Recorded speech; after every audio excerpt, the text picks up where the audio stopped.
حمدا كثيرا طيبا مباركا فيه. اللهم صل على محمد وعلى آل محمد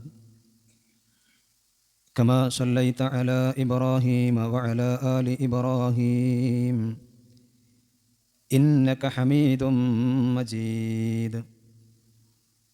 اللهم بارك على محمد وعلى آل محمد كما باركت على إبراهيم وعلى آل إبراهيم إنك حميد مجيد. أعوذ بالله من الشيطان الرجيم. بسم الله الرحمن الرحيم.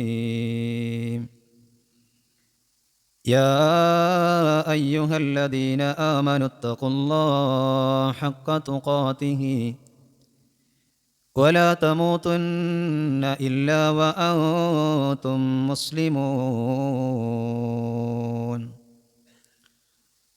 സ്നേഹമുള്ള സഹോദരന്മാരെ, സഹോദരിമാരെ, അള്ളാഹുവിൻ്റെ വിധിവിലക്കുകൾ ജീവിതത്തിൻ്റെ എല്ലാ മേഖലകളിലും പ്രാവർത്തികമാക്കണമേ എന്ന് ഈ ഒരു സമയത്തും നിങ്ങളെ ഓർമ്മപ്പെടുത്തുകയാണ്.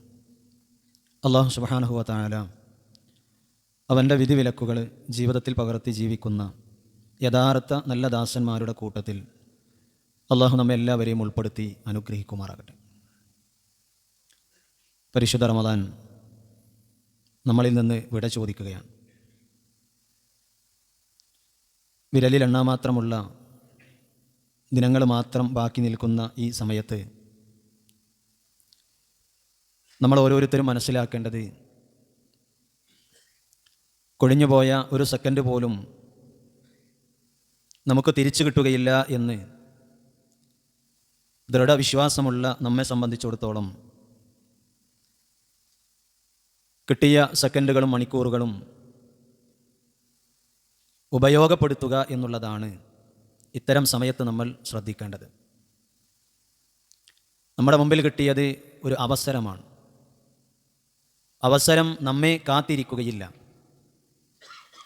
കിട്ടിയ അവസരത്തെ ഉപയോഗപ്പെടുത്തുക എന്നുള്ളതാണ് നാം ഓരോരുത്തരും ചെയ്യേണ്ടത്. റസൂലുള്ളാഹി സ്വല്ലല്ലാഹു അലൈഹി വസല്ലമ ഉഹദ് യുദ്ധത്തിന് വേണ്ടി സ്വഹാബത്തിനെ തെരഞ്ഞെടുത്ത് തയ്യാറായി നിൽക്കുന്ന സമയത്താണ് ഉയർത്തിപ്പിടിച്ച വാളുമായി കൊണ്ട് പ്രവാചകന്റെ സവിധത്തിലേക്ക് ഒരാൾ കടന്നു വരുന്നത്. നബി സല്ലല്ലാഹു അലൈഹി വസല്ലമയോട് ആ സ്വഹാബ ചോദിക്കുന്നുണ്ട്, അള്ളാഹുവിൻ്റെ റസൂലേ, ഈ യുദ്ധത്തിൽ ഞാൻ പങ്കെടുത്താൽ ഫഅൈന അന, ഞാൻ എവിടെയായിരിക്കും? എൻ്റെ സമയം, എൻ്റെ ആരോഗ്യം, എൻ്റെ സമ്പത്ത് എല്ലാം ഈ യുദ്ധത്തിന് വേണ്ടി ഞാൻ സമർപ്പിക്കാം. പക്ഷേ എനിക്കെന്താണ് ഇതിൽ ബെനിഫിറ്റ് ഉള്ളത്, ലാഭമുള്ളത്? റസൂലുള്ളാഹി സ്വല്ലല്ലാഹു അലൈഹി വസല്ലമ അനുചരനോട് മറുപടി നൽകിയിട്ടുള്ളത് ഒരൊറ്റ വാചകത്തിൽ മാത്രമായിരുന്നു. പ്രവാചകൻ അദ്ദേഹത്തിന് കൊടുത്ത മറുപടി ഖാല ഫിൽ ജന്ന, സ്വർഗമുണ്ട് എന്നൊരു വാക്ക് മാത്രമാണ് നൽകിയിട്ടുള്ളത്. സ്വർഗമുണ്ട് എന്ന് കേട്ടപ്പോൾ ആ സ്വഹാബ പിന്നീട് എന്താണ് ചെയ്തിട്ടുള്ളത്? ആ അവസരത്തെ, അതിൻ്റെ സമയത്ത് ഉപയോഗിക്കുന്ന, അവസരങ്ങൾ മുതലാക്കുന്ന ചരിത്രമാണ് ചരിത്രത്തിൻ്റെ താളുകളിൽ നമുക്ക് വായിച്ചെടുക്കാൻ സാധിക്കുന്നത്. പ്രവാചകന്റെ ഹദീസിൽ കാണാം, ഫഅൽഖാ തംറാത്തുൻ കുന്ന ഫീ യദിഹി സുമ്മ ഖാതല ഹത്താ ഖുതില. പ്രവാചകന്റെ സവിധത്തിലേക്ക് ആ സ്വഹാബ കടന്നു വരുന്നത്, ഒരു കഷ്ണം കാരക്ക തൻ്റെ കയ്യിലുണ്ട്, ഒരു കഷ്ണം തൻ്റെ വായിൽ ചമച്ചുകൊണ്ടാണ് പ്രവാചകന്റെ സവിധത്തിലേക്ക് ആ സ്വഹാബ കടന്നു വന്നിട്ടുള്ളത്. ഈ യുദ്ധത്തിൽ നിങ്ങൾ പങ്കെടുത്താൽ നിങ്ങൾക്ക് സ്വർഗമുണ്ടെന്ന് കേട്ടപ്പോൾ കയ്യിലുള്ള കാരക്ക ദൂരത്തേക്ക് വലിച്ചെറിഞ്ഞ് സുമ്മ ഖാതല ഹത്താ ഖുതില, ആ യുദ്ധത്തിൽ ഷഹീദാകുന്നത് വരെ ആ യുദ്ധമുഖത്ത് പോരാടുന്ന സ്വഹാബത്തിൻ്റെ ചരിത്രങ്ങൾ ചരിത്രത്തിൻ്റെ താളുകളിൽ ഒരു കഥയായിക്കൊണ്ട് വായിക്കാനുള്ളതല്ല, മറിച്ച് അവരുടെ ജീവിതത്തിൽ നടന്നിട്ടുള്ള യാഥാർത്ഥ്യകരമായിട്ടുള്ള, നഗ്നകരമായിട്ടുള്ള പച്ചയായ ചരിത്രങ്ങളാണ് സ്വഹാബത്തിൻ്റെ ചരിത്രമെന്ന് പറയുന്നത്. നോക്കൂ നിങ്ങൾ, അവരുടെ മുമ്പിൽ കിട്ടിയ ഒരവസരം, പിന്നീടാകാം, ഇനിയുമുണ്ടല്ലോ അവസരങ്ങൾ എന്നവർ ചിന്തിച്ചിട്ടില്ല. മറിച്ച് സ്വർഗം അവരുടെ മുമ്പിൽ കണ്ട് സ്വർഗമാണ് പ്രതിഫലമെന്ന് കേട്ടപ്പോൾ ആ അവസരത്തെ ആ സമയത്ത് തന്നെ ഉപയോഗിക്കുന്ന, അത് ജീവിതത്തിലേക്ക് പ്രയോഗവൽക്കരിക്കപ്പെടുന്ന ചരിത്രങ്ങളാണ് നമുക്ക് കാണാൻ സാധിക്കുന്നത്. എങ്കിൽ ഞാനും നിങ്ങൾ ആലോചിക്കുക, സ്വർഗത്തിൻ്റെ കവാടങ്ങൾ മലക്കെ തുറക്കപ്പെട്ടിട്ടുള്ള, നരകത്തിൻ്റെ കവാടങ്ങൾ അടക്കപ്പെട്ടിട്ടുള്ള ആരുണ്ട് അവനാൻ്റെ പാപങ്ങൾ റബ്ബിലേക്ക് ഏറ്റുപറഞ്ഞ് ഈ റയ്യാൻ എന്ന കവാടത്തിലൂടെ പ്രവേശിക്കാൻ അള്ളാഹു നമ്മുടെ മുമ്പിൽ ഇട്ട് തന്നിട്ടുള്ള വമ്പിച്ച ഓഫറുകൾ, അള്ളാഹു നമ്മുടെ മുമ്പിൽ ഇട്ട് തന്നിട്ടുള്ള ഈ വലിയൊരു അവസരത്തെ ഉപയോഗപ്പെടുത്താൻ ആരുണ്ട്? റബ്ബ് നമുക്ക് നൽകിയ വലിയൊരു സമ്മാനത്തെ. അതുകൊണ്ട് നമ്മൾ തിരിഞ്ഞു നോക്കണം, ഒഴിഞ്ഞുപോയ ദിനങ്ങളിലേക്കൊന്ന് തിരിഞ്ഞു നോക്കണം. നമ്മൾ എന്തിനാ? ഒരിക്കലും തിരിച്ചു കിട്ടൂല എന്ന് നമുക്കറിയാം. എന്തെങ്കിലും പോരായ്മകളുണ്ട് എങ്കിൽ, എന്തെങ്കിലും കുറവുകളുണ്ട് എങ്കിൽ അത് നികത്താനുള്ള ഏറ്റവും മൂല്യമുള്ള ചില ദിനങ്ങൾ സഹോദരന്മാരെ മുമ്പിലിരിക്കുന്നുണ്ട്. 27-ാമിൻ്റെ രാവിലേക്കാണ് ഞാനും നിങ്ങളും പ്രവേശിക്കുന്നത്. എണ്ണപ്പെട്ട ചില ദിനങ്ങൾ കൂടി നമ്മുടെ മുമ്പിൽ യഥാർത്ഥത്തിലുണ്ട്. അതെന്തിനുള്ളതാണ്? കൊടിഞ്ഞതിലേക്ക് തിരിഞ്ഞു നോക്കി ഇതാ അതിൽ എന്തെങ്കിലും പോരായ്മകളുണ്ട് എന്ന് നമ്മുടെ മനസ്സ് പറയുന്നുണ്ട് എങ്കിൽ അത് നികത്താനുള്ള മണിക്കൂറുകളുണ്ട്, സെക്കൻഡുകളുണ്ട്, ദിനങ്ങളുണ്ട് നമ്മുടെ മുമ്പിൽ. അതുകൊണ്ട് ആമുഖമായിക്കൊണ്ട് എനിക്ക് സൂചിപ്പിക്കാനുള്ളത് ഫസ്തബിക്കുൽ ഖൈറാത്ത്, നന്മകൾ കൊണ്ട് ധൃതി കാണിച്ചുകൊണ്ട് കിട്ടിയ അവസരങ്ങളെ നമ്മൾ ഉപയോഗപ്പെടുത്തുക എന്നുള്ളതാണ്. എന്തിനാണ് ഇത്ര ത്യാഗങ്ങൾ സഹിച്ച്, ഇത്ര പ്രതിസന്ധികൾ നിറഞ്ഞ്, ഇത്രയും രൂക്ഷമായി, ഇത്രയും വിശപ്പിൻ്റെ കാഠിന്യങ്ങളെ മാറ്റി നിർത്തി നമ്മുടെ മുമ്പിൽ എല്ലാ ഭക്ഷണങ്ങളും മുമ്പിലുണ്ടായിട്ടും അതെല്ലാം നമ്മുടെ മനസ്സിനോട് വേണ്ട എന്ന് പറഞ്ഞ് എന്തിനാണ് ഈ ത്യാഗങ്ങൾ, ഈ ത്യജിക്കുന്നത്? നമ്മളൊക്കെ ഈ ലോകത്തുനിന്ന് യാത്ര തിരിക്കാനുണ്ട് ഇല്ലേ? ഒരു ദിനം നമുക്കൊക്കെ ഒരു ഡേറ്റ് ഓഫ് ബർത്ത് നമുക്കൊക്കെ വരാനുണ്ട്. നമ്മൾ ആലോചിച്ചിട്ടുണ്ടോ? അള്ളാഹു നമ്മുടെ മരണത്തിൻ്റെ ഡേറ്റ് എങ്ങാനും നമുക്ക് അറിയിച്ചു തന്നിട്ടുണ്ടെങ്കിൽ നമ്മുടെ അവസ്ഥ എന്തായിരിക്കും? എനിക്കൊന്നും സമയം മതിയാവൂല. എത്രയോ ആളുകൾ നമ്മളെക്കാൾ മുൻപന്തിയിൽ ഈ ലോകത്തുനിന്ന് യാത്ര തിരിച്ചിട്ടുണ്ട്. കഴിഞ്ഞ റമദാനിൽ നമ്മുടെ കൂടെയുള്ള പലരും ഇന്ന് നമ്മൾ കാണുന്നില്ല. അവരെവിടെ? പള്ളിക്കാട്ടിലെ ശ്മശാനങ്ങളിലേക്ക് ചൂണ്ടി അവർ അന്ത്യവിശ്രമം കൊള്ളുകയാണെന്നാണ് നമ്മൾ പറഞ്ഞുകൊണ്ടിരിക്കുന്നത്. ഇതുപോലെ ഒരു ദിനം എനിക്കും നിങ്ങൾക്കൊക്കെ വരാനുണ്ട്. വെള്ളത്തുണിയിൽ പൊതിഞ്ഞ് ആളുകൾ നമ്മുടെ വീടിൻ്റെ മുമ്പിൽ നമ്മുടെ മയ്യത്ത് അവസാനത്തെ ഒരു നോട്ടം നോക്കാൻ ആ തിക്കിലും തിരക്കിലും പ്രയാസപ്പെട്ട് അവസാനം നമ്മുടെ മുഖത്തേക്കൊന്ന് നോക്കാൻ ആളുകൾ കടന്നു വരും സഹോദരന്മാരെ. പലരുടെയും മയ്യത്ത് പോയി കണ്ട ആളുകളാണ് ഞാനും നിങ്ങൾ. ഈ റമദാനിൽ പോലും പല മയ്യത്തിനെയും നമ്മൾ സന്ദർശിച്ചിട്ടുണ്ട് ഇല്ലേ? ഇതുപോലെ നമ്മുടെ വീടിൻ്റെ മുമ്പിൽ നമ്മുടെ മയ്യത്ത് വെച്ച് ആളുകൾ വന്ന് കാണുന്നൊരു ദിനമുണ്ട്. നമ്മൾ ചിന്തിച്ചിട്ടുണ്ടോ? ഈ യാത്രക്ക് ചിലതൊക്കെ നമുക്ക് ഒരുക്കാനുണ്ട്. അതിനാണ് ഈ ത്യാഗങ്ങൾ, അതിനാണ് ഈ നോമ്പ്, അതിനാണ് ഈ തറാവീഹ്, അതിനാണ് ഈ ഖുർആൻ പാരായണങ്ങൾ, അതിനാണ് ഈ റമദാനിൽ നമുക്ക് ലഭിച്ച ലൈലത്തുൽ ഖദറിനെ പ്രതീക്ഷിച്ചുകൊണ്ട് അവസാനത്തെ ഒറ്റയായ രാവുകളിൽ, അവസാനത്തെ പത്തുകളിൽ റബ്ബിന് വേണ്ടി നമ്മുടെ ഉറക്കത്തെ മാറ്റി നിർത്തിയത് അതിനു വേണ്ടിയിട്ടുള്ളതാണ്. എവിടേക്ക്? നമ്മളൊക്കെ ഒറ്റക്ക് കിടക്കാനുള്ള ഒരു ഇടമുണ്ട്. അതാണ് ബർസഖ് എന്ന് പറയുന്നത്. ഒറ്റക്ക് ലോകത്തൊരാളും ഒരു വാപ്പ മരിച്ചപ്പോഴും മക്കൾ പറഞ്ഞിട്ടില്ല വാപ്പ നിങ്ങൾ ഒറ്റക്കാണ്, ഞാനും കൂടെയുണ്ട് എന്ന് ഒരാളും പറഞ്ഞിട്ടില്ല. മാതാപിതാക്കളോട് മക്കളോ, മക്കളോട് മാതാപിതാക്കളോടോ, ഭാര്യയോട് ഭർത്താവോ, ഭർത്താവിനോട് ഭാര്യയോ ഒരാളും പറഞ്ഞിട്ടില്ല. നമ്മൾ ഒറ്റക്ക് കിടക്കേണ്ട ഒരു ലോകമാണ് ബർസഖ്, ഖബർ ജീവിതമെന്ന് പറയുന്നത്. വിശുദ്ധ ഖുർആൻ പറഞ്ഞല്ലോ, വമിൻ വറാഇഹിം ബർസഖുൻ ഇലാ യൗമി യുബ്അസൂൻ. വിശുദ്ധ ഖുർആൻ അങ്ങനെയാണ് നമുക്ക് വിശദീകരിച്ചു തന്നിട്ടുള്ളത്. അള്ളാഹുവിടെ വിശദീകരിച്ചതെന്താ? അവരുടെ പിന്നിൽ ഉയർത്തെഴുന്നേൽപ്പ് നാൾ വരെ ഒരു മറയുണ്ടായിരിക്കുന്നതാണ്. അപ്പോൾ ദുനിയാവിൻ്റെ ജീവിതവുമല്ല, പരലോകത്തിൻ്റെ ജീവിതവുമല്ല, ഇതിൻ്റെ രണ്ടിൻ്റെയും ഇടയിലുള്ള ഒരു ജീവിതത്തെയാണ് അള്ളാഹു സുബ്ഹാനഹു വ തആല ബർസഖ് എന്ന ജീവിതമായി കൊണ്ട് നമുക്ക് പരിചയപ്പെടുത്തി തരുന്നത്. സഹോദരന്മാരെ, ഈ ഖബറിൽ നമ്മൾ ഒറ്റക്കാണ്, ആരും കൂട്ടിനുണ്ടാവില്ല.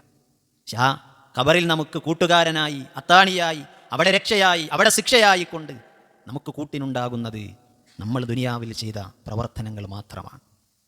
ആ ഖബർ രക്ഷപ്പെടാൻ, ആ ഖബർ വിശാലമാകാൻ, ആ ഖബർ പ്രകാശപൂരിതമാകാൻ ഈ റമദാൻ നമുക്ക് ഉപയോഗപ്പെടുത്താൻ കഴിഞ്ഞിട്ടുണ്ടോ? നമ്മൾ ആത്മാർത്ഥമായി കൊണ്ട് ചിന്തിക്കേണ്ടതുണ്ട്. ഈ ദുനിയാവ് വിട്ടാൽ നമുക്ക് ആദ്യം ചെന്ന് കിടക്കാനുള്ളതാണ് ആദ്യ കേഹം, ആദ്യത്തെ വീട്, അതാണ് ഖബർ. എല്ലാവരും സമന്മാരാണ് അവിടെ. എത്ര പണമുള്ളവനും എത്ര പണമില്ലാത്തവനും എല്ലാവർക്കും ഒരേ സൗകര്യം അവിടെ ഉള്ളൂ. വെളുത്തവനെന്നോ കറുത്തവനെന്നോ എന്ന വ്യത്യാസമില്ല. നമ്മൾ ഇന്നുണ്ടാക്കിയ വീടുകൾക്ക് എന്തെല്ലാം സൗകര്യങ്ങൾ നമ്മുടെ സാമ്പത്തിക ബഡ്ജറ്റ് അനുസരിച്ചുകൊണ്ട് നമ്മൾ ഉണ്ടാക്കിയിട്ടുണ്ട്. വിശാലമായ എല്ലാ സൗകര്യങ്ങളും നമ്മൾ ഉണ്ടാക്കിയിട്ടുണ്ട്, അല്ലേ? നോക്കൂ നിങ്ങൾ. എന്നാൽ നാളെ എനിക്കും നിങ്ങൾക്കും കിടക്കാനുള്ള ബർസഖിൽ എല്ലാവരുടെയും വീട് ഒരേ സൗകര്യമുള്ള വീടാണ്, ഒരേ വിശാലതയുള്ള വീടാണ്. നീളത്തിൽ മാത്രമേ വ്യത്യാസം ഉണ്ടാവുള്ളൂ, വീതി എല്ലാവർക്കും ഒന്നേ ഉള്ളൂ, സൗകര്യങ്ങൾ എല്ലാവർക്കും ഒരേ സൗകര്യങ്ങളേ ഉള്ളൂ, മണ്ണെന്ന സൗകര്യം മാത്രം. ചൂടിന് നോക്കുങ്ങൾ, വിശാലമായി കിടക്കുന്ന എ സികൾ നമ്മുടെ മുമ്പിലുണ്ട്, കൂളറുകളുണ്ട്, മറ്റ് സംവിധാനങ്ങളുണ്ട്. അതൊന്നുമില്ലാത്തൊരു ലോകമുണ്ട്, ഇരുട്ടറയുടെ ലോകം, അന്ധകാരത്തിൻ്റെ ലോകം. അതുകൊണ്ടാണ് റസൂലുള്ളാഹി സല്ലല്ലാഹു അലൈഹി വസല്ലമ ആ ഖബറിൻ്റെ അദാബുകളിൽ നിന്ന്, ശിക്ഷകളിൽ നിന്ന് അള്ളാഹുവോട് രക്ഷ ചോദിച്ചിട്ടുള്ളത്. അവിടെ കൂട്ടിനുണ്ടാവുക പുഴുക്കളാണ്, ജന്തുക്കളാണ്, അതുണ്ടാകാം. അതുകൊണ്ട് മഹാനായ ഉസ്മാൻ റളിയല്ലാഹുവിൻ്റെ ചരിത്രം വിശദീകരണത്തിൽ കാണാം. അദ്ദേഹത്തോട് ആളുകൾ ചോദിക്കുന്നൊരു ചോദ്യമുണ്ട്. എന്താ ചോദ്യം? ഖീല, അദ്ദേഹത്തോട് പറയപ്പെട്ടു, ലഹു തുദക്കറുൽ ജന്നത്തു വന്നാർ. സ്വർഗത്തെക്കുറിച്ചും നരകത്തെക്കുറിച്ചും വർണ്ണിക്കപ്പെട്ടാൽ അദ്ദേഹം കരയൂല, അദ്ദേഹത്തിന് കരച്ചിലില്ല. പക്ഷേ ഖബർ എന്ന് കേട്ടാൽ, ഖബറിനരികിലൂടെ നടന്നാൽ, ഖബറൊന്ന് സന്ദർശിച്ചാൽ അദ്ദേഹം കുട്ടികളെപ്പോലെ തേങ്ങിക്കൊണ്ട് കരയുമെന്നാണ്. ആളുകൾ ചോദിച്ചു, സ്വർഗത്തെക്കുറിച്ച് കേൾക്കുമ്പോൾ നിങ്ങൾ കരയുന്നില്ല, നരകത്തെക്കുറിച്ച് വർണ്ണിക്കുമ്പോൾ കരയുന്നില്ല, പക്ഷേ ഖബറെന്നു കേട്ടാൽ എന്തുകൊണ്ടാണ് നിങ്ങൾ കരയുന്നത് എന്ന് ചോദിച്ചപ്പോൾ അദ്ദേഹം കൊടുത്തൊരു മറുപടിയുണ്ട്. അതാണ് ഞാനും നിങ്ങളും ഏറെ ഗൗരവത്തിൽ ചിന്തിക്കേണ്ടത്. മഹാനായ ഉസ്മാൻ ബിൻ അഫ്ഫാൻ റളിയല്ലാഹു അൻഹു. ആരാ സഹോദരന്മാർ ഉസ്മാൻ ബിൻ അഫ്ഫാൻ റളിയല്ലാഹു അൻഹു? ഖലീഫമാരിൽ ഒരു ഖലീഫയാണ് ഉസ്മാൻ ബിൻ അഫ്ഫാൻ റളിയല്ലാഹു അൻഹു. നബി സല്ലല്ലാഹു അലൈഹി വസല്ലമയുടെ നാവിലൂടെ ഉസ്മാനും ഫിൽ ജന്ന, സ്വർഗമുണ്ട് എന്നറിയിക്കപ്പെട്ട സ്വഹാബയാണ് ആര്? ഉസ്മാൻ ബിൻ അഫ്ഫാൻ റളിയല്ലാഹു അൻഹു. അള്ളാഹുവിൻ്റെ മാർഗത്തിൽ ധാരാളം സമ്പത്തുകൾ ചെലവഴിച്ചിട്ടുള്ള ഉസ്മാൻ ബിൻ അഫ്ഫാൻ റളിയല്ലാഹു അൻഹു അദ്ദേഹം പറഞ്ഞ വാക്കെന്താ? പ്രവാചകനിൽ നിന്ന് കേട്ടുകൊണ്ട് അദ്ദേഹം പറയുകയാണ്, ഇന്നൽ ഖബറ അവ്വലു മൻസിലും മിൻ മനാസിലിൽ ആഖിറ. ഈ ദുനിയാവ് വിട്ടാലുള്ള പരലോകത്തേക്കുള്ള ഒന്നാമത്തെ ഗേഹമാണ്, ഒന്നാമത്തെ ഇടമാണ്, ഒന്നാമത്തെ വീടാണ് ഖബർ എന്ന് പറയുന്നത്. അവിടെ രക്ഷപ്പെട്ടാൽ ബാക്കിയെല്ലാം രക്ഷപ്പെട്ടു, അവിടെ രക്ഷപ്പെട്ടാൽ ബാക്കിയെല്ലാം രക്ഷപ്പെട്ടു എന്ന് മഹാനായ ഉസ്മാൻ ബിൻ അഫ്ഫാൻ റളിയല്ലാഹു അൻഹു പറയുകയുണ്ടായി. അവിടെ രക്ഷപ്പെട്ടിട്ടില്ലെങ്കിൽ ബാക്കിയെല്ലാം പ്രയാസകരമായിരിക്കും. അദ്ദേഹം പറയുന്നുണ്ട്, ദാ ഈ സാധുവായ ഉസ്മാനിനെ ഈ ഖബറിലേക്ക് എടുത്തു വച്ചാൽ ഈ ഉസ്മാനിന്റെ അവസ്ഥ എന്തായിരിക്കും ഖബറിൽ? അതാലോചിച്ചിട്ടാണ് അദ്ദേഹം കരഞ്ഞിട്ടുള്ളത് എന്നാണ് പറഞ്ഞത്. എന്നിട്ട് അദ്ദേഹം വീണ്ടും പറഞ്ഞു, റസൂലുള്ളാഹി സ്വല്ലല്ലാഹു അലൈഹി വസല്ലമ പറഞ്ഞിട്ടുണ്ട്, മാ റഅയ്തു മുൻളറൻ ഖത്തുൻ ഇല്ലാ ഖബറ. ഖബറിനേക്കാൾ ഭീകരവും മോശവുമായിട്ടുള്ള ഒരു കാഴ്ചയും ഞാൻ കണ്ടിട്ടില്ല എന്ന് റസൂലുള്ളാഹി സ്വല്ലല്ലാഹു അലൈഹി വസല്ലമ പറയുന്നത് ഞാൻ കേട്ടിട്ടുണ്ടെന്ന് ഉസ്മാൻ ബിൻ അഫ്ഫാൻ റളിയല്ലാഹു അൻഹു പ്രതികരിക്കുകയാണ്. നോക്കൂ നിങ്ങൾ, നമ്മുടെ മുൻഗാമികൾ അവനാൻ കിടക്കേണ്ട നാളത്തെ ഗേഹത്തെക്കുറിച്ച് പേടിക്കുകയാണ്, ഭയപ്പെടുകയാണ്. നമ്മളോ ഏതെങ്കിലും മയ്യത്തൊക്കെ കൊണ്ടുപോയി ഖബറിലേക്ക് എടുത്തു വെക്കുമ്പോൾ നമുക്കൊക്കെ ബേജാറുണ്ടാവും, അല്ലേ? ഒക്കെ ബേജാറുണ്ടാവും. 1-2 ദിവസമൊക്കെ നമുക്കിങ്ങനെ ആ ബേജാറുണ്ടാവും. കഴിഞ്ഞാലോ അത് കഴിഞ്ഞ്. ഇനി ആ ബേജാറുണ്ടാകണമെങ്കിൽ അടുത്ത മയ്യത്തായിട്ട് നമ്മൾ ഖബറിനല്ലേക്ക് പോകണം. അത് നമ്മളൊക്കെ അവസ്ഥ. അതുകൊണ്ട് നാളെ നമുക്ക് കിടക്കാനുള്ള ആ ഖബറിടത്തെക്കുറിച്ച് റസൂലുള്ളാഹി സ്വല്ലല്ലാഹു അലൈഹി വസല്ലം പറഞ്ഞു, മനുഷ്യരെ ആ ഖബറിലേക്ക് എടുത്തു വെച്ചാൽ ആ ഖബറിനൊരു ഇടുക്കമുണ്ട് എന്ന് റസൂലുള്ളാഹി സ്വല്ലല്ലാഹു അലൈഹി വസല്ലം നമുക്ക് പഠിപ്പിച്ചു തന്നു. പ്രവാചകന്റെ ഹദീസിൽ കാണാം, ഇന്നൽ ഖബറ, നിശ്ചയമായും ഖബറിന് ലഅതതുൻ ലൗ കാന അഹദുൻ നാജിയ, ആ ഖബറിനൊരു ഞെരുക്കമുണ്ട്, ഒരു ഇടുക്കമുണ്ട്. അതെല്ലാവരെയും ആ ഞെരുക്കങ്ങൾ ബാധിക്കും. എന്നിട്ട് റസൂലുള്ളാഹി സ്വല്ലല്ലാഹു അലൈഹി വസല്ലമ പറഞ്ഞു, അതിൽ നിന്ന് ആരെങ്കിലും രക്ഷപ്പെടുമായിരുന്നെങ്കിൽ സഅദ് ഇബ്നു മുആദ റളിയല്ലാഹു അൻഹു രക്ഷപ്പെടുമായിരുന്നു. പക്ഷേ സഅദും ആ ഞെരുക്കത്തിൽ നിന്ന് രക്ഷപ്പെട്ടിട്ടില്ല. എന്തുകൊണ്ടാണ് പ്രവാചകൻ സഅദ് റളിയല്ലാഹുവിനെ കുറിച്ച് അങ്ങനെ പറയാനുള്ള കാരണം?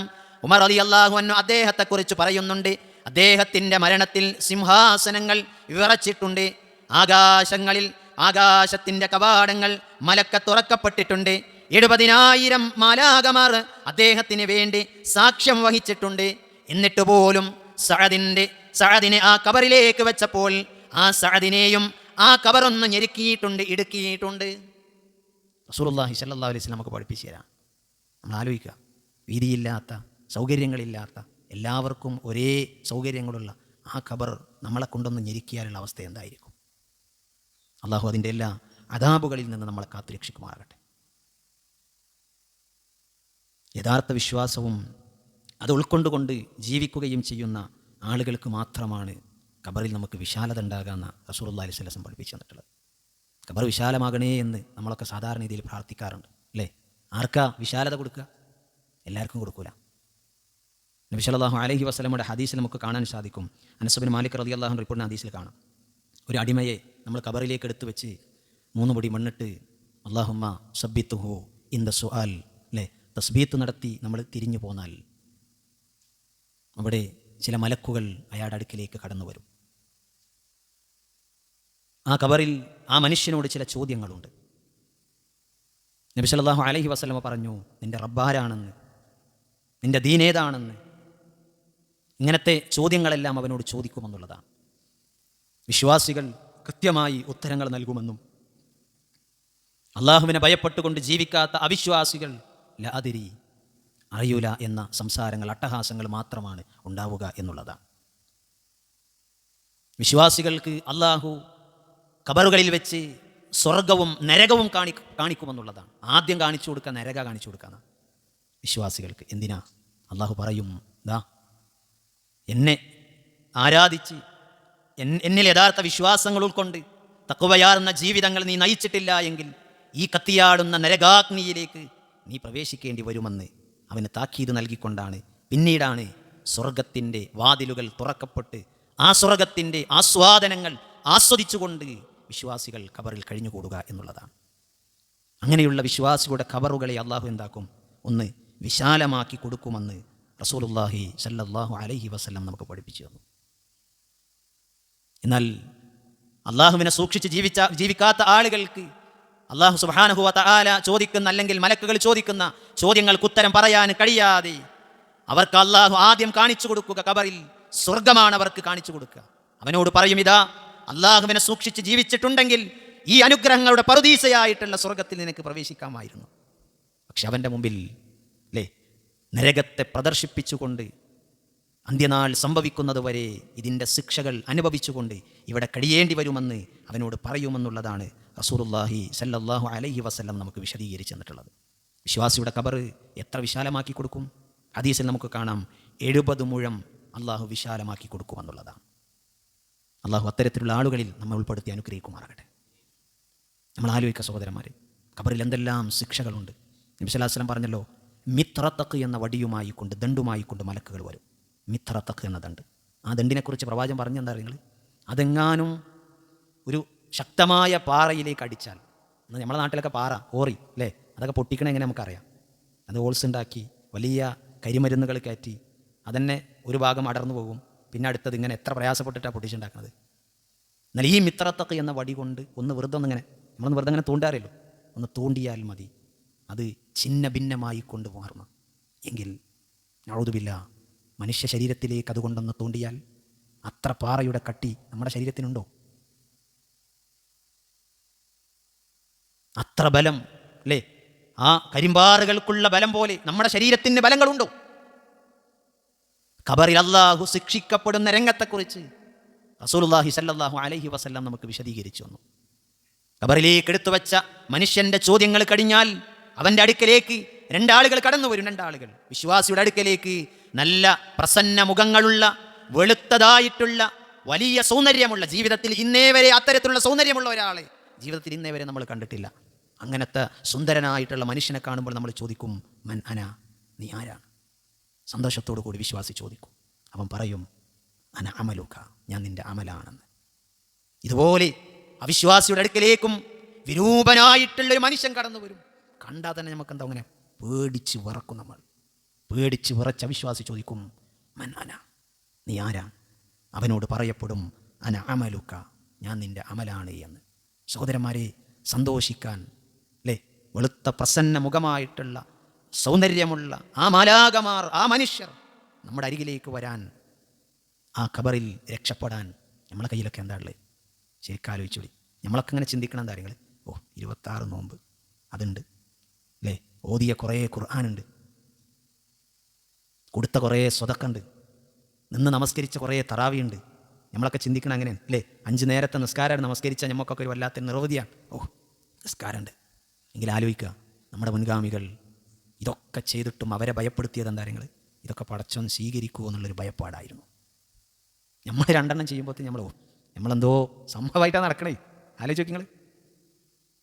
സ്വർഗം കൊണ്ട് വാഗ്ദാനം നൽകപ്പെട്ട സ്വഹാബാക്കൾ, മഹാനായ അബൂബക്കർ സിദ്ദീഖ് റളിയല്ലാഹുവിനെ കുറിച്ചൊക്കെ പറയുന്നുണ്ട് ചരിത്രത്തിൽ. 30 നോമ്പ് നോറ്റ് പിറ്റേ ദിവസം പെരുന്നാൾ നമസ്കരിക്കാൻ വേണ്ടി അല്ലേ, ആ പെരുന്നാളിൻ്റെ തലേന്ന് പള്ളിയുടെ മൂലക്കൽ ഇരുന്നു കൊണ്ട് കരയുന്ന അബൂബക്കർ സിദ്ദീഖ് റളിയല്ലാഹു അൻഹു ആരാ? സ്വർഗമുണ്ടെന്ന് പറയപ്പെട്ട സ്വഹാബ റളിയല്ലാഹു അൻഹും, അള്ളാഹു തൃപ്തിപ്പെട്ട സ്വഹാബ. സ്വഹാബാക്കൾ ചോദിക്കുന്നുണ്ട്, നാളെ ഞങ്ങൾക്ക് ഇമാമായി നിൽക്കേണ്ട അങ്ങ്, സന്തോഷിക്കേണ്ട ഈ ദിനം നിങ്ങൾ എന്തിനാ കരയുന്നത്? മഹാനായ അബൂബക്കർ സിദ്ദീഖ് റളിയല്ലാഹു ചോദിച്ചൊരു ചോദ്യം ഉണ്ട്. 30 നോമ്പ് ഞാൻ നോറ്റിട്ടുണ്ട്, ഇതൊക്കെ പടച്ചോൻ സ്വീകരിക്കുമെന്നതിൽ എന്തുറപ്പാണ് എനിക്കുള്ളത്?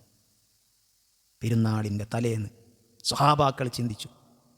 ശരിക്കാലോചിച്ചോളി. നമ്മൾ എന്തെങ്കിലും അവിടെ ചെയ്യുമ്പോഴത്തേനും വലിയ സംഭവമാണെന്ന് പറഞ്ഞ് നടക്കണ്ട അല്ലേ? പടച്ചോൻ സ്വീകരിക്കുമെന്നതിൽ എന്തുറപ്പുണ്ട്? ശരിക്കാലോചിച്ചോളൂ. അങ്ങനെ ചിന്തിക്കുമ്പോൾ നമ്മളെ കയ്യിലൊക്കെ എന്തുണ്ട്? ഈ ഖബർ രക്ഷപ്പെടാൻ, ഈ ഖബർ വിശാലമാകാൻ, ഈ ഖബറിൻ്റെ ഭീതിജനകമായിട്ടുള്ള ഭീകരമായിട്ടുള്ള അവസ്ഥകളിൽ നിന്ന് രക്ഷപ്പെടാൻ മതിയോ? ശരിക്കാലോചിക്കണം. ഒറ്റക്കാ കിടക്കണ്ടേ? നമ്മൾ ശരിക്ക് പഠിക്കണം. ആരും ഉണ്ടാവില്ല, ഒരു ലൈറ്റ് പോലും ഉണ്ടാവില്ല, പ്രകാശം തെളിക്കാൻ ആരും ഉണ്ടാവില്ല. അവിടെ പ്രകാശപൂരിതമാകണമെങ്കിൽ നമ്മളെ കയ്യിൽ ഖബറിലേക്ക് കൊണ്ടുപോകാൻ ചിലതൊക്കെ ഉണ്ടാകണം. അതിന് പടച്ച തമ്പുരാൻ നമ്മുടെ മുമ്പിൽ ഇട്ട് തന്ന വലിയൊരു അനുഗ്രഹമാണിത്, ഈ റമദാൻ. നമ്മൾ എന്തുണ്ടാക്കി? ഞാൻ എന്നോടും നിങ്ങൾ നിങ്ങളോടും ചോദിക്കപ്പെടേണ്ടതുണ്ട്. അതുകൊണ്ടാണ് റസൂലുള്ളാഹി സ്വല്ലല്ലാഹു അലൈഹി വസല്ലമ ഖബറിനെ നിങ്ങൾ സന്ദർശിക്കണം എന്ന് പറയാനുള്ള കാരണം. എന്തിനാ? ഒന്ന്, ഞാനിതുപോലൊക്കെ കിടക്കണമല്ലോ എന്ന ബോധം നമുക്കുണ്ടാക്കാനാണ്. രണ്ടാമത്തത്, ഈ ലോകത്ത് നിന്ന് തിരിച്ചു പോകണമല്ലോ എന്നൊരു ചിന്ത ഉണ്ടാകാനാണ്. ഈ ഖബറിൽ ഞാൻ ഒറ്റക്കാണല്ലോ എന്ന ബോധങ്ങൾ ഉണ്ടാകാനാണ്. അതുകൊണ്ടാണ് പ്രവാചകൻ മരണത്തെ ധാരാളമായി കൊണ്ട് ഓർക്കണമെന്നും ഖബറിനെക്കുറിച്ച് നിങ്ങൾ ധാരാളമായി കൊണ്ട് ചിന്തിക്കണമെന്നും ആ ഖബറിൻ്റെ അദാബുകളിൽ നിന്ന് നിങ്ങൾ രക്ഷ ചോദിക്കണമെന്നും റസൂലുള്ളാഹി സ്വല്ലല്ലാഹു അലൈഹി വസല്ലം പറയാനുള്ള കാരണം. ഖബറിൽ രക്ഷയുണ്ട്, ശിക്ഷയുണ്ട്. ഫിറഔനിൻ്റെ ചരിത്രം വിശദീകരിക്കുന്നിടത്ത് അല്ലാഹു സുബ്ഹാനഹു വ തആല വിശുദ്ധ ഖുർആനിൽ പറഞ്ഞു തരുന്നുണ്ട്, ഫിറഔനിന് രാവിലെയും വൈകുന്നേരവും നരകത്തെ അവൻ്റെ മുമ്പിൽ പ്രദർശിപ്പിക്കുമെന്നുള്ളതാണ്. അല്ലാഹു സുബ്ഹാനഹു വ തആല ഖുർആനിൽ പറഞ്ഞത്, അന്നാറു യുഅറദൂന അലൈഹാ ഉദുവൻ വഅശിയ്യാ വയൗമ തഖൂമുസ്സാഅ ഇദ്ഖുലൂ ആല ഫിർഔന അശദ്ദൽ അദാബ്.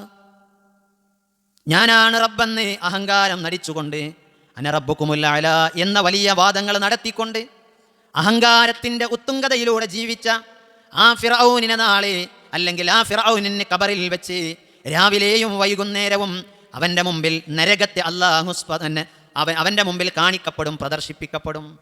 വിശുദ്ധ ഖുർആൻ കൃത്യമായി നമുക്ക് വിശദീകരിച്ച് തന്നിട്ടുണ്ട്. അതുകൊണ്ടാണ് റസൂലുള്ളാഹി സ്വല്ലല്ലാഹു അലൈഹി വസല്ലമ ആ ഖബറിൻ്റെ അദാബുകളെ തൊട്ട് പല സന്ദർഭങ്ങളിൽ പ്രാർത്ഥിച്ച പ്രാർത്ഥനകൾ നമുക്ക് കാണാൻ സാധിക്കും. വിശുദ്ധ ഖുർആൻ സൂറത്ത് തൗബയിൽ പറഞ്ഞല്ലോ, സനുഅദ്ദിബുഹും മർറതൈൻ സുമ്മ യുറദ്ദൂന ഇലാ അദാബിൻ അലീം. 2 പ്രാവശ്യം നാം അവരെ ശിക്ഷിക്കുന്നതാണ്, പിന്നീട് അവർക്ക് വമ്പിച്ച ശിക്ഷയിലേക്ക് നാം തള്ളപ്പെടുന്നതാണ്. ആ ഖബറിൻ്റെ അദാബിനെ കുറിച്ച്, ശിക്ഷകളെ കുറിച്ചാണ് വിശുദ്ധ ഖുർആൻ ഇവിടെ നമുക്ക് വിശദീകരിച്ചു തരുന്നത്. റസൂലുള്ളാഹി സ്വല്ലല്ലാഹു അലൈഹി വസല്ലമ തൻ്റെ നമസ്കാരങ്ങളെല്ലാം അവസാനിപ്പിക്കുമ്പോൾ 4 കാര്യത്തെ തൊട്ട് രക്ഷ ചോദിക്കാതെ തൻ്റെ നമസ്കാരങ്ങൾ പ്രവാചകൻ അവസാനിപ്പിച്ചിട്ടില്ല. അതിലൊന്ന് പ്രവാചകൻ ചോദിച്ചതെന്താ? അദാബുൽ ഖബറിനെ കുറിച്ചാണ്, ഖബറിൻ്റെ ശിക്ഷകളെ കുറിച്ച്. ആ ഖബറിൻ്റെ അദാബുകളിൽ നിന്ന് റബ്ബിനോട് രക്ഷ ചോദിച്ചുകൊണ്ട് മാത്രമാണ് ലോകത്തിൻ്റെ പ്രവാചകൻ തൻ്റെ നമസ്കാരത്തെ അവസാനിപ്പിച്ചിട്ടുള്ളത്. ഞാനും നിങ്ങളും പ്രാർത്ഥിക്കണം. പ്രവാചകൻ സല്ലല്ലാഹു അലൈഹി വസല്ലമ പഠിപ്പിച്ചു തന്ന പ്രാർത്ഥനകൾ നമ്മൾ പ്രാർത്ഥിക്കണം. അല്ലാഹുമ്മ ഇന്നി അഊദു ബിക മിൻ അദാബിൽ ഖബരി വമിൻ അദാബിൻ നാർ വമിൻ ഫിത്നത്തിൽ മഹ്യാ വൽ മമാതി വമിൻ ഫിത്നതി മസീഹിദ് ദജ്ജാൽ. ഈ പ്രാർത്ഥനയിൽ പ്രവാചകൻ ആദ്യം ചോദിച്ചിട്ടുള്ളത് ഖബറിൻ്റെ ശിക്ഷകളിൽ നിന്നാണ്. സഹോദരന്മാരെ, വമ്പിച്ച ശിക്ഷകൾ ആ ഖബറിൽ നടക്കപ്പെടുന്നുണ്ട്. റസൂലുള്ളാഹി സ്വല്ലല്ലാഹു അലൈഹി വസല്ലമയുടെ മറ്റൊരു ഹദീസിൽ പ്രവാചകൻ പ്രാർത്ഥിച്ച പ്രാർത്ഥനയായി നമുക്ക് കാണാൻ സാധിക്കുന്നതാണ് അല്ലാഹുമ്മ ഇന്നി അഊദു ബിക മിനൽ ജുബ്നി വ അഊദു ബിക അൻ ഉറദ്ദു ഇലാ അർദലിൽ ഉമരി വ അഊദു ബിക മിൻ ഫിത്നത്തിദ് ദുനിയാ വ അഊദു ബിക മിൻ അദാബിൽ ഖബർ. നബി സല്ലല്ലാഹു അലൈഹി വസല്ലമ ഇവിടെ രക്ഷ ചോദിച്ചിട്ടുള്ളത് നമസ്കാരത്തിന്റെ അവസാനത്തിൽ പ്രവാചകൻ പ്രാർത്ഥിച്ച പ്രാർത്ഥനയായിക്കൊണ്ട് നമുക്ക് കാണാൻ സാധിക്കുന്ന പ്രാർത്ഥനയാണിത്. അല്ലാഹുവേ, ഭീരുത്വത്തിൽ നിന്നും അങ്ങേയറ്റ വാർദ്ധക്യത്തിൽ നിന്നും ദുനിയാവിൻ്റെ കുഴപ്പങ്ങളിൽ നിന്നും. ഇത് പറഞ്ഞതിന് ശേഷം പ്രവാചകൻ ചോദിച്ചത് അദാബിൽ ഖബർ, ഖബറിൻ്റെ ശിക്ഷയിൽ നിന്ന്. പ്രവാചകൻ തൻ്റെ നമസ്കാരത്തിൻ്റെ അവസാനത്തിൽ പ്രാർത്ഥിച്ചു. നമ്മളും ഇത്തരം പ്രാർത്ഥനകൾ എന്താക്കണം? നമസ്കാരത്തിൽ നമുക്ക് പ്രാർത്ഥിക്കാൻ നമുക്ക് കഴിയണം. വ്യത്യസ്തമായ പ്രാർത്ഥനകൾ റസൂലുള്ളാഹി സ്വല്ലല്ലാഹു അലൈഹി വസല്ലമ നടത്തിയതായി നമുക്ക് കാണാൻ സാധിക്കുന്നതാണ്. അതുകൊണ്ടാണ് റസൂലുള്ളാഹി സ്വല്ലല്ലാഹു അലൈഹി വസല്ലമ യതഗവ്വദു മിൻ അദാബിൽ ഖബർ, ഖബറിൽ നിന്ന് നിരന്തരമായി കൊണ്ട് രക്ഷ ചോദിച്ചു കൊണ്ടിരുന്നു എന്നുള്ളതാണ്. ഓരോ വ്യക്തിയും അല്ലേ, നമ്മൾ നമ്മുടെ ഖബറിലേക്ക് എടുത്തു വച്ചാലുള്ള അവസ്ഥ എന്തായിരിക്കുമെന്ന് ഗൗരവത്തിൽ നമ്മൾ ചിന്തിക്കണം. ദുനിയാവെന്ന് നമ്മൾ ചിന്തിക്കണം. എന്തിനാ ദുനിയാവിൽ നിന്ന് ഇത്തരം ചിന്തകൾ ഉണ്ടാക്കുന്നത്? നമ്മുടെ ഖബറിടം സുഖകരമാക്കാൻ ദുനിയാവിലെ നമുക്ക് സാധ്യമാവുകയുള്ളൂ. മരിച്ചിട്ട് നമ്മൾ നന്നാക്കണം വിചാരിച്ചിട്ട് കഴിയൂല. എന്നാൽ ഖബറിൽ ശിക്ഷിക്കപ്പെടാത്ത ചില വിഭാഗം ആളുകളുണ്ട്, ശിക്ഷയില്ലാത്ത ആളുകൾ. ആരാവർ? പ്രവാചകൻ്റെ ഹദീസിൽ കാണാം, ഒന്ന് രക്തസാക്ഷികളാണ്. പ്രവാചകൻ്റെ ഹദീസിൽ കാണാം ഹിസാലു സിത്ത, രക്തസാക്ഷികൾക്ക് 6 പ്രത്യേകമായിട്ടുള്ള കാര്യങ്ങളുണ്ട്. 6 പ്രത്യേക കാര്യങ്ങളുണ്ട് രക്തസാക്ഷികൾക്ക്. ഒന്ന്, നബി സല്ലല്ലാഹു അലൈഹി വസല്ലമ പറഞ്ഞിട്ടുള്ളത് യുഗ്ഫിറ ലഹു മിൻ അവ്വലി ദഫഅത്തുൻ, പുറപ്പെടുന്ന ആദ്യ ഘട്ടങ്ങളിൽ തന്നെ അവരുടെ പാപങ്ങൾ അല്ലാഹു മായ്ക്കപ്പെടുമെന്നുള്ളതാണ്. രണ്ടാമത്തെ നബി സല്ലല്ലാഹു അലൈഹി വസല്ലം പറഞ്ഞത് വയറ മഖഅദഹു മിനൽ ജന്ന, അവരുടെ സ്ഥാനങ്ങൾ, സ്വർഗത്തിൻ്റെ സ്ഥാനങ്ങൾ അല്ലാഹു അവർക്ക് കാണിക്കപ്പെടും. ആ ഇരിപ്പിടങ്ങൾ അവർക്ക് ഉറപ്പിച്ചു കൊടുക്കും, സ്വർഗം എന്നുള്ളത്. മൂന്നാമത്തത് വയുജാറു മിൻ അദാബിൽ ഖബർ, ഖബറിൻ്റെ ശിക്ഷയിൽ നിന്ന് അവർക്ക് നിർഭയത്വം നൽകും. ഖബറിൻ്റെ ശിക്ഷയിൽ നിന്ന് നിർഭയത്വം നൽകുക ആർക്ക്? രക്തസാക്ഷികൾക്ക്. അതുപോലെ തന്നെ മറ്റൊരു വിഭാഗം ആളുകളെ നബി സല്ലല്ലാഹു അലൈഹി വസല്ലം പറഞ്ഞിട്ടുള്ളത് അള്ളാഹുവിൻ്റെ മാർഗത്തിൽ മരണപ്പെടുന്ന ആളുകൾക്ക് ഖബറിൻ്റെ ശിക്ഷകളിൽ നിന്ന് അള്ളാഹു നിർഭയത്വം നൽകുമെന്നുള്ളതാണ്.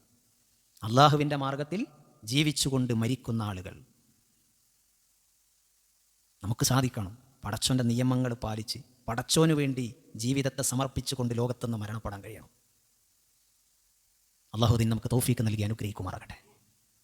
മൂന്നാമത്തത് നബി സല്ലല്ലാഹു അലൈഹി വസല്ലം പറഞ്ഞിട്ടുള്ളത് മാ മിൻ മുസ്ലിമിൻ, ഏതെങ്കിലും ഒരു മുസ്ലിം യമൂത്തു മരണപ്പെട്ടാൽ യൗമിൽ ജുമുഅ, വെള്ളിയാഴ്ച ദിവസം മരണപ്പെട്ടാൽ, ഔ ലൈല, അതിൻ്റെ രാവിലോ പകലിലോ ആരെങ്കിലും മരണപ്പെട്ടാൽ, ഇല്ലാ വഖാഹുല്ലാഹു ഫിത്നത്തിൽ ഖബർ, ഖബറിൻ്റെ ശിക്ഷയിൽ നിന്ന് അള്ളാഹു രക്ഷ നൽകാതിരിക്കുകയില്ല. വെള്ളിയാഴ്ച രാവിലോ പകലിലോ മരണപ്പെട്ടാൽ, വെള്ളിയാഴ്ച മരിച്ചാൽ എല്ലാവർക്കും ഇത് കിട്ടും നമ്മളാരും വിചാരിക്കാതെ ചേലേ. അവിടെ മാനദണ്ഡം എന്ത്? പടച്ചവനെ സൂക്ഷിച്ചുകൊണ്ട് അല്ലേ, അള്ളാഹുവിന് വേണ്ടി ജീവിക്കണം, അങ്ങനെ മരണപ്പെടണം. അങ്ങനെയുള്ള മുസ്ലിം വെള്ളിയാഴ്ച രാവിലോ പകലിലോ മരണപ്പെട്ടാൽ അയാൾക്ക് ഖബറിൻ്റെ ശിക്ഷയിൽ നിന്ന് നിർഭയത്വം നൽകുമെന്ന് റസൂലുള്ളാഹി സ്വല്ലല്ലാഹു അലൈഹി വസല്ലം പഠിപ്പിച്ചു വന്നു. നാലാമത്തെ വിഭാഗത്തെ പ്രവാചകൻ പറഞ്ഞത് ഉദരരോഗവുമായി ബന്ധപ്പെട്ടുകൊണ്ട് മരണപ്പെടുന്ന ആളുകളാണ്. വയറിന് ക്യാൻസർ, അതുപോലെ തന്നെ പല രൂപത്തിലുള്ള രോഗങ്ങളുണ്ട് അല്ലേ. അങ്ങനെ രോഗങ്ങൾ ബാധിച്ചുകൊണ്ട് മരണപ്പെടുന്ന ആളുകൾ, അത്തരം ആളുകൾക്ക് ഖബറിൻ്റെ ശിക്ഷയിൽ നിന്ന് അള്ളാഹു നിർഭയത്വം നൽകുമെന്നുള്ളതാണ്. അതുകൊണ്ട് വയറിനൊക്കെ ക്യാൻസർ ബാധിച്ച ആളുകളെ നമ്മൾ കാണാൻ പോകുമ്പോൾ അവർക്ക് കൊടുക്കേണ്ട ചില സന്തോഷത്തിൻ്റെ വാർത്തകൾ ഇതൊക്കെ ആയിരിക്കണം. അല്ലാതെ നമ്മൾ ചില ആൾക്കാരുടെ അവിടെ പോയിട്ട് ഇങ്ങനെ പറഞ്ഞിങ്ങനെ പേടിപ്പിച്ചു. ഇപ്പോൾ ഒരു 3-4 ദിവസം മുമ്പ് ഞാനൊരു ക്യാൻസർ പേഷ്യൻ്റ് നമ്മളൊരു സുഹൃത്തിനെ കാണാൻ വേണ്ടി പോയി. അപ്പോൾ ഞാൻ ഒരുപാട് സമയം അദ്ദേഹത്തായിട്ട് ഇങ്ങനെ സംസാരിച്ചിരുന്നു. അപ്പം എന്നോട് പറയാം, ഇന്നലെ കുടുംബത്തിൽ നിന്ന് ഒരാൾ വന്നിനി, അയാൾ പോസിറ്റീവായിട്ടുള്ളൊരു വർത്തന എടുത്തത് ഫുൾ നെഗറ്റീവാണ്. നമ്മളെ കുടുംബത്തിൽ ഇന്നാക്കുണ്ടായിനി, ഓ അയാളൊക്കെ ഉണ്ടായി എന്നിട്ട് ആക്കം കിട്ട് എടങ്ങാറായി അതോ അത് പേടിപ്പിച്ച ആൾക്കാർ. അതുണ്ടാകരുത്. മറിച്ച് നമ്മളൊക്കെ എന്താക്കണം, ഇനി മരിക്കേണ്ടി വന്നാലിതാ ഇങ്ങനെ ചില സന്തോഷങ്ങൾ നിങ്ങൾക്കുണ്ടെന്ന് പറഞ്ഞു കൊടുത്ത് അങ്ങനെ ഉണ്ടാവും അല്ലേ? അള്ളാഹുവിനെ ഭയപ്പെട്ട് ജീവിക്കുന്ന ഒരു വിശ്വാസിയെ സംബന്ധിച്ചിടത്ത് ഇത്തരം വാക്കുകൾ എന്താണ്? ഏറെ സമാധാനം കിട്ടുന്ന, ആശ്വാസം കിട്ടുന്ന വാക്കുകളാണ്. ഇത്തരം നല്ല വാക്കുകളാണ് യഥാർത്ഥത്തിൽ എന്താക്കേണ്ടത്, രോഗികളുടെ അടുത്തൊക്കെ ചെന്നിട്ട് നമ്മൾ എന്താക്കേണ്ടത്, പറയേണ്ടത് എന്നർത്ഥം. 1-2 പോയിന്റ് പറഞ്ഞ് ഞാൻ അവസാനിപ്പിക്കാം. ഖബറിലേക്ക് നമ്മളൊക്കെ എടുത്ത് വെച്ച് കഴിഞ്ഞാൽ നമ്മുടെയൊക്കെ ശരീരം മണ്ണ് തിന്നു. എന്നാൽ മണ്ണ് തിന്നാത്ത ഒരു ശരീരമുണ്ട്. മനുഷ്യൻ്റെ ശരീരങ്ങളൊക്കെ മണ്ണ് തിന്നു. എന്നാൽ റസൂലുള്ളാഹി സ്വല്ലല്ലാഹു അലൈഹി വസല്ലമ പറഞ്ഞു, ഒരു വിഭാഗത്തിൻ്റെ ശരീരം മണ്ണ് തിന്നുകയില്ല. നമ്മളൊക്കെ സാധാരണ പറയും 3 ദിവസം ആയാൽ അല്ലേ കണ്ണൊക്കെ കുഴിഞ്ഞ് ശരീരത്തിലേക്ക് വണ്ടുകളും പ്രാണികളും വന്ന് പിച്ച് കീറി എല്ലാം കാർന്ന് തിന്നുന്ന എല്ലുകൾ മാത്രമാകുന്ന ഒരു ഖബർ. 3-ാമത്തെ ദിവസം നടക്കുമ്പോൾ നമ്മുടെ നാട്ടിൽ ചില ആൾക്കാർ എന്താക്കുക, 3 ആഴ്ച വെള്ളം നിറച്ച് തിന്നാണ്. ഖബറിൽ ആ മനുഷ്യൻ്റെ അവസ്ഥ എന്താ ആലോചിച്ചു നിങ്ങൾ. നബി സല്ലല്ലാഹു അലൈഹി വസല്ലമയുടെ ഹദീസിൽ കാണാം, ഇന്ന മിൻ അഫ്ളലി അയ്യാമിക്കും യൗമുൽ ജുമുഅ, ദിവസങ്ങളിൽ ഏറ്റവും ശ്രേഷ്ഠമായ ദിനം വെള്ളിയാഴ്ച ദിവസമാണ്. ഖുലിക മിൻ ആദമ, ആദം നബി അലൈഹിസ്സലാത്തു വസ്സലാമിനെ സൃഷ്ടിക്കപ്പെട്ട ദിവസമാണ് വെള്ളിയാഴ്ച. ആദം നബിയെ സ്വർഗത്തിലാക്കപ്പെട്ട ദിവസമാണ് വെള്ളിയാഴ്ച. ആദം നബിയെ സ്വർഗത്തിൽ നിന്ന് പുറത്താക്കപ്പെട്ട ദിവസമാണ് വെള്ളിയാഴ്ച. വലാ തഖൂമു സ്സാഅ, അന്ത്യനാൾ സംഭവിക്കുകയില്ല ഇല്ലാ ഫീ യൗമിൽ ജുമുഅ, വെള്ളിയാഴ്ച ദിവസമല്ലാതെ അന്ത്യനാൾ സംഭവിക്കുകയില്ല. അതുകൊണ്ട് നബി സല്ലല്ലാഹു അലൈഹി വസല്ലമ നമ്മളോട് പറഞ്ഞു, ആ വെള്ളിയാഴ്ച ദിവസം നിങ്ങൾ എൻ്റെ പേരിൽ സ്വലാത്തിനെ നിങ്ങൾ വർദ്ധിപ്പിക്കുക. വെള്ളിയാഴ്ച നിങ്ങൾ എന്ത് ചെയ്യണം? സ്വലാത്ത് ധാരാളമായി കൊണ്ടെന്താക്കണം? പറയണം, അധികരിപ്പിക്കണം. നിങ്ങളുടെ സ്വലാത്ത് എന്നിലേക്ക് കാണിക്കപ്പെടും, പ്രദർശിപ്പിക്കപ്പെടും. പ്രവാചകൻ പറഞ്ഞു, നമ്മൾ വെള്ളിയാഴ്ച ചൊല്ലുന്ന ഇബ്രാഹിമിയ സ്വലാത്ത് അല്ലേ, അത് പ്രവാചകൻ എന്താക്കും? പ്രദർശിപ്പിക്കപ്പെടും. അപ്പോൾ സ്വഹാബാക്കൾ ചോദിക്കുന്നുണ്ട്, വകൈഫ, എങ്ങനെയാണ് പ്രവാചകരെ, തുഅറദു സ്വലാത്തുനാ അലൈക ഖദ് ഉരിമത് യഖൂൽ, അള്ളാഹുവിൻ്റെ പ്രവാചകരെ എങ്ങനെയാണ് നിങ്ങളിലേക്ക് സ്വലാത്തുകൾ പ്രദർശിപ്പിക്കുക? നിങ്ങൾ ഞുരുമ്പിപ്പോയിട്ടില്ലേ? ഖബറിലേക്ക് വെച്ച് ശരീരങ്ങൾ മുഴുവനും മണ്ണിലേക്ക് ചേർന്ന് മണ്ണ് നിങ്ങളെ പുഴുക്കളും ജന്തുക്കളും മണ്ണിലേക്ക് ചേർന്നു കൊണ്ടതെല്ലാം കാർന്നു തിന്നിട്ടില്ലേ? പിന്നെ എങ്ങനെയാണ് നിങ്ങളിലേക്ക് ഞങ്ങളുടെ സ്വലാത്തുകൾ പ്രദർശിപ്പിക്കപ്പെടുക? ഈ സമയത്ത് നബി സല്ലല്ലാഹു അലൈഹി വസല്ലമ പറഞ്ഞു, ഇന്നല്ലാഹ, നിശ്ചയമായും അല്ലാഹു സുബ്ഹാനഹു വ തആല അസ്സ വജല്ല ഹറമ അലൽ അർളി അജ്സാദൽ അംബിയാ, ഉന്നതനും പ്രതാപനുമായിട്ടുള്ള അല്ലാഹു സുബ്ഹാനഹു വ തആല പ്രവാചകന്മാരുടെ മയ്യത്തുകളെ, ശരീരങ്ങളെ, ജഡങ്ങളെ അത് മണ്ണ് തിന്നുകയില്ല, അത് ഭൂമിക്ക് വിലക്കിയിട്ടുണ്ട് എന്ന് റസൂലുള്ളാഹി സ്വല്ലല്ലാഹു അലൈഹി വസല്ലമ അവിടെ നിന്ന് പഠിപ്പിക്കുകയുണ്ടായി. പ്രവാചകന്മാരുടെ മയ്യത്ത്, ശരീരം അതെന്താവില്ല, മണ്ണിന് വിലക്കാണ്. നബി സല്ലല്ലാഹു അലൈഹി വസല്ലം നമുക്ക് വിശദീകരിച്ച് തന്നിട്ടുണ്ട്. ഒക്കെ ഖബറുമായി ബന്ധപ്പെട്ടുകൊണ്ട് നമ്മൾ മനസ്സിലാക്കേണ്ട ചില പോയിന്റുകൾ നിങ്ങളുടെ ശ്രദ്ധയിലേക്ക് ഞാൻ കൊണ്ടുവന്നു എന്ന് മാത്രം. സഹോദരന്മാരെ, അവിടെ ചോദ്യമുണ്ട്. ഞാൻ നേരത്തെ സൂചിപ്പിച്ചതുപോലെ നമ്മളൊക്കെ അങ്ങനെ വിചാരിക്കുന്നത്, റബ്ബാര് അതിനല്ലാന്ന് ചോദിച്ചാൽ നമുക്കിപ്പോൾ ഉത്തരം പറയാൻ കഴിയും അല്ലേ? പ്രവാചകനെ കാണിച്ചു തന്നിട്ട് ആരാ ചോദിച്ചാൽ നമുക്കൊക്കെ ഇപ്പോൾ ആരാ നബി ചോദിച്ചാൽ നമുക്കൊക്കെ ഉത്തരം പറയാൻ കഴിയും അല്ലേ? എന്നാ ഖബറിൽ പറയണേ കുറച്ചൊക്കെ പണിയാണ് വെച്ചാലേ, കുറച്ച് നല്ല പണിയെടുക്കേണ്ടി വരും. ഇവിടെ നമുക്കിങ്ങനെ വായ കൊണ്ട് എന്തും പറയുന്നത് പോലെ ഖബറിൽ വെച്ച് പറയാൻ കഴിയൂല. എല്ലാ ആളുകൾക്കും പറയാൻ കഴിയൂ? അത് സാധ്യമല്ല. ആർക്കേ സാധിക്കുകയുള്ളൂ? അള്ളാഹുവിൽ ദൃഢമായ വിശ്വാസമുള്ള, അവനെ മാത്രം ആരാധിച്ച് ജീവിച്ച, അവനെ ഭയപ്പെട്ടുകൊണ്ട് ജീവിച്ച, അവൻ്റെ വിധിവിലക്കുകൾ ജീവിതത്തിൽ കൃത്യമായി പാലിച്ചിട്ടുള്ള ആളുകൾക്ക് ഖബറിലുള്ള ചോദ്യങ്ങൾക്ക് കൃത്യമായി ഉത്തരം പറയാൻ സാധ്യമാവുകയുള്ളൂ. നമ്മൾ ആലോചിക്കുക, പടച്ചവൻ്റെ നിയമങ്ങൾ ഞാനുങ്ങളൊക്കെ എത്ര പാലിക്കുന്നുണ്ട് അല്ലേ? ചില സ്ഥലത്ത് വരുമ്പോൾ നമ്മൾ അഡ്ജസ്റ്റ്മെൻറ്റാണ്.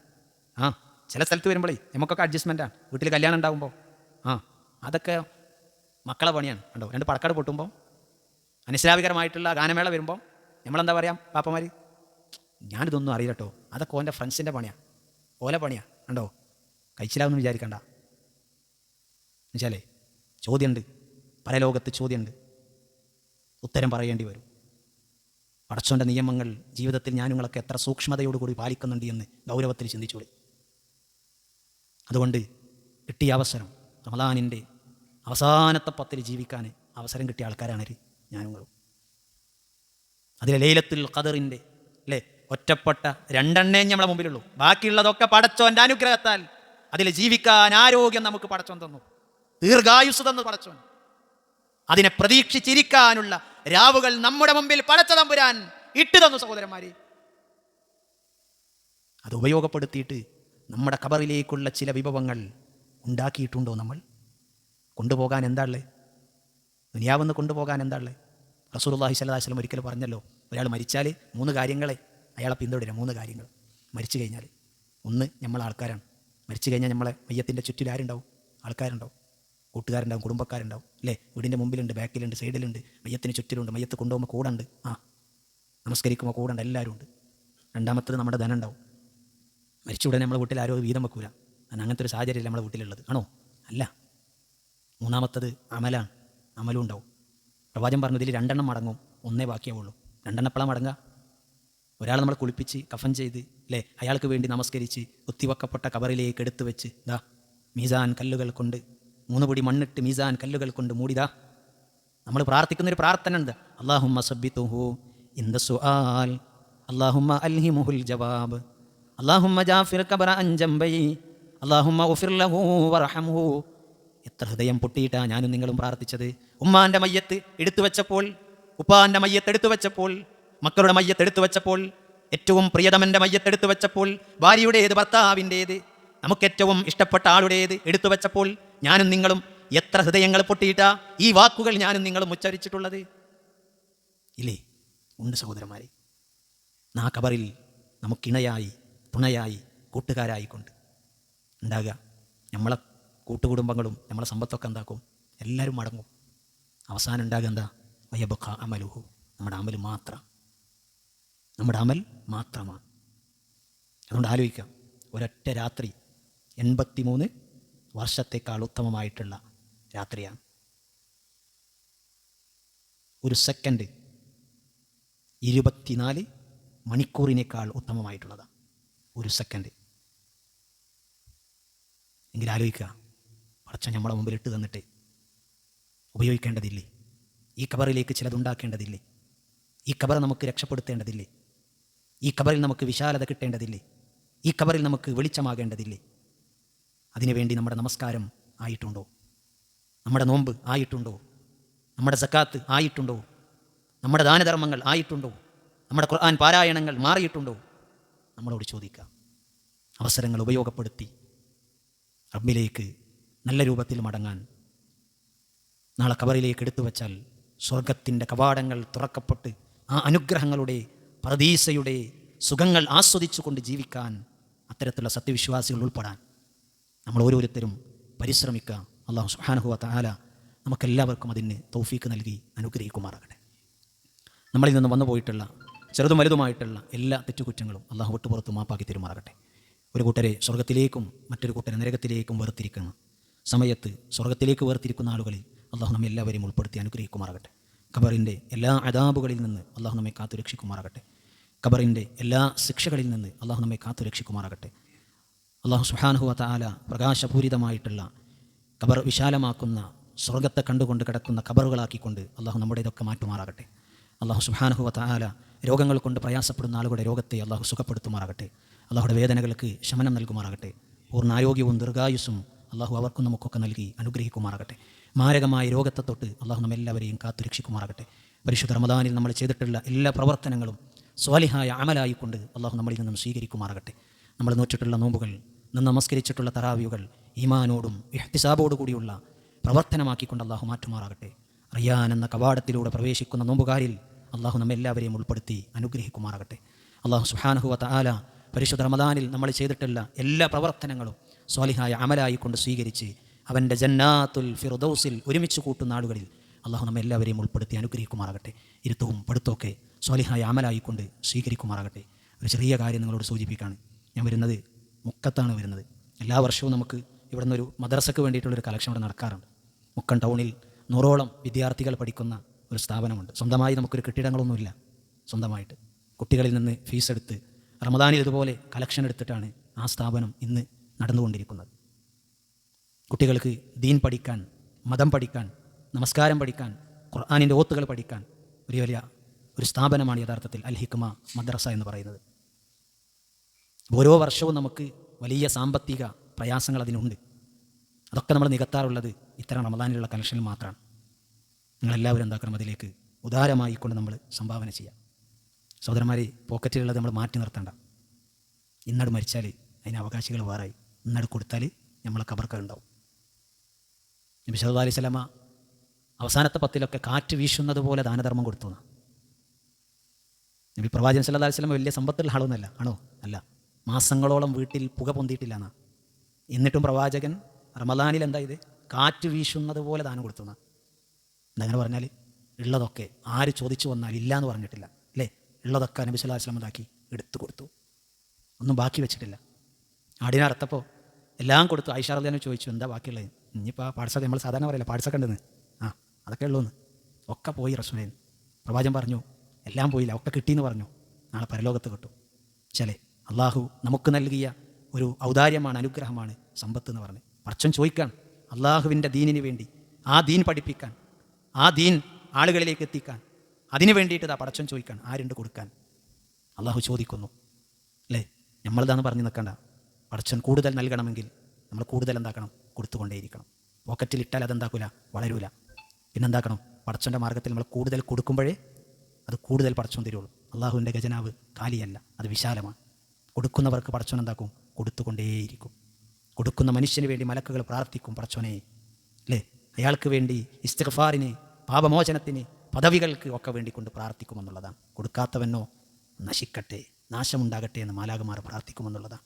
അള്ളാഹു തന്ന സമ്പത്തുനിന്ന് പടച്ചോൻ്റെ മാർഗ്ഗത്തിൽ നമ്മളൊക്കെ ചിലവഴിക്കുക. അല്ലാഹു സുബ്ഹാനഹു വ തആല നൽകുന്ന ദാനധർമ്മങ്ങൾ സ്വാലിഹായ അമലായിക്കൊണ്ട് സ്വീകരിക്കുമാറാകട്ടെ. അല്ലാഹുമ്മ ഗ്ഫിർ ലിൽ മുഅ്മിനീന വൽ മുഅ്മിനാത്ത് വൽ മുസ്ലിമീന വൽ മുസ്ലിമാത്ത് الأحياء من الأموات إنك مجيب الدعوات يا قاضي الحاجات اللهم أجرنا من النار اللهم أجرنا من النار اللهم أجر والدينا من النار ربنا هب لنا من أزواجنا وذرياتنا قرة أعين وجعلنا للمتقين إماما اللهم إنا نسألك الجنة الفردوس اللهم إنا نسألك الجنة الفردوس وأعوذ بك من النار وأعوذ بك من النار اللهم إنك عفو تحب العفو فاعف عنا ربنا آتنا في الدنيا حسنة وفي الآخرة حسنة وقنا عذاب النار ربنا تقبل منا إنك أنت السميع العليم وتب علينا إنك أنت التواب الرحيم ربنا تقبل منا صيامنا قيامنا ركوعنا سجودنا اعتدالنا صلاتنا صدقتنا تلاوة القرآننا قيام رمضاننا يا رب العالمين يا رب العالمين يا رب العالمين ربنا تقبل منا إنك أنت السميع العليم وتب علينا إنك أنت التواب الرحيم آمين آمين برحمتك يا أرحم الراحمين والحمد لله اللهم صل على محمد سبحانك اللهم وبحمدك أشهد أن لا إله إلا أنت أستغفرك وأتوب إليك السلام عليكم ورحمة الله وبركاته.